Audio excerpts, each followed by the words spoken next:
This title is narrated with virtual voice, computer-generated narration for audiobooks. The Randy Rhoads That I Knew, by John Stix. Introduction. I love the Olympics. It presents the finest athletes in the world competing against each other in all manner of sports. Yet the winner of each event easily blows away the competition. There is no best when it comes to playing the guitar, but there are musicians who easily blow away the competition. They do it by inventing a musical language we've never heard before, but which we still immediately understand.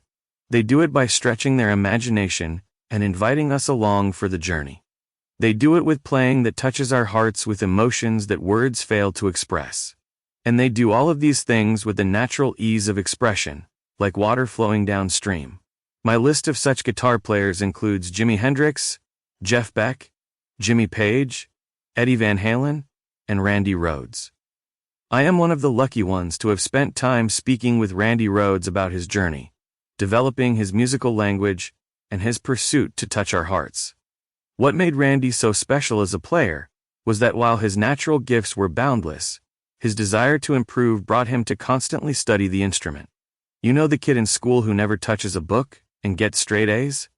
Then there's the kid who never picks his head up out of a book, who grinds out the A's. Imagine a guitarist whom nature endowed with its highest gifts. Now imagine that same guitarist in a home environment that focused and nurtured those powers. That's Randy Rhoads.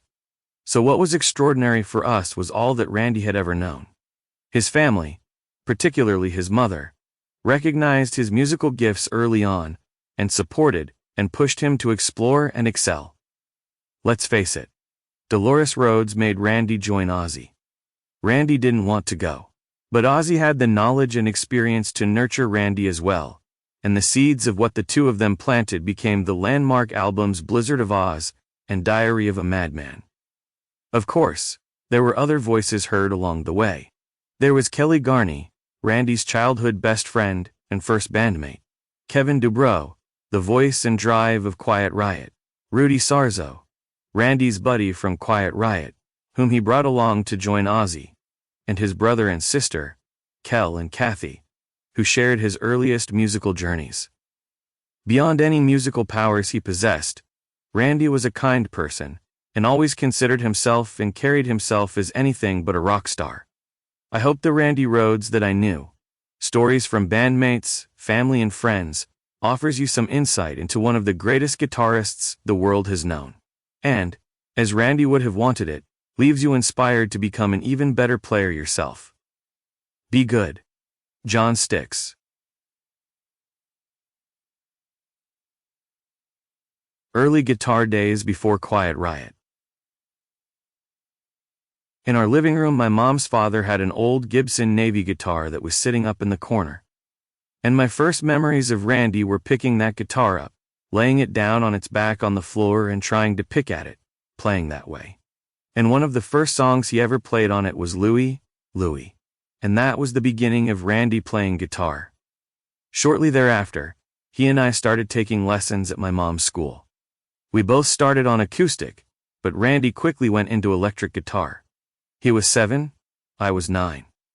And we would go once a week and take our lessons at the school, Masonia, that my mom owned. That was our ritual that began every single Friday. So we all took lessons down at mom's school. Kel took drums. Kathy Rhoads D'Argenzio. You know, music is my business, and I spotted it very early. I knew he had something very special, and I think that carried through. He played with that feeling, which is so important, to put one player above the others who are also so good technically. He would always mention that to me. When we would play together, flute and guitar, he'd say, "Let's play with real feeling," even though we were just playing for enjoyment. Dolores Rhoads.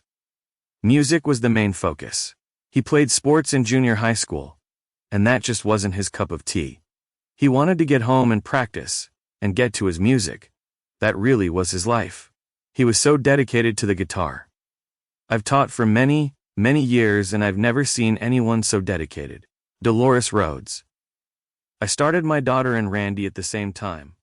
Back then, they started with a... To keep listening to this audiobook, I've left you a link in the description so you can do it, at no cost thanks to Audible's 30-day free trial.